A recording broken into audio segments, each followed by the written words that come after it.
ನೀವು ನೋಡ್ತಾ ಇದ್ದೀರಾ ಸ್ಪೀಡ್ ನ್ಯೂಸ್ ಕನ್ನಡ. ನಾನು ಸುಷ್ಮಿತಾ ನಟರಾಜ್. ವೀಕ್ಷಕರೇ, 800 ವರ್ಷ ಇತಿಹಾಸ ಇರುವಂತಹ ಗಾಣಿಗರ ಹಳ್ಳಿಯ ವೀರಮಾಸ್ತಿ ಅಮ್ಮ ದೇವಸ್ಥಾನದ ಬಳಿ ಇವತ್ತು ನಾವಿದ್ದೀವಿ ಅಂತಾನೆ ಹೇಳ್ಬೋದು.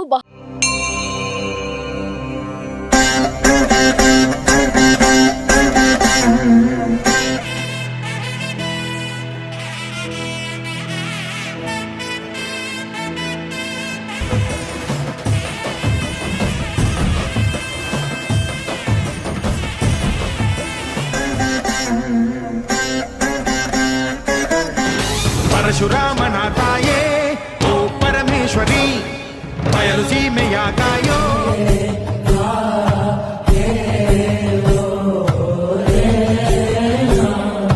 वराह रूपं दैववरीष्टं वराह नन्दिनि नन्दितमेदिनि विश्वविनोदिनि नन्दनुते गिरिवरं भगवति देशिति गन्धकुटुम्बिनि भूरि कुटुम्बिनि भूरि कृते परशुरामना ताये ओ परमेश्वरी बयलु सीमेया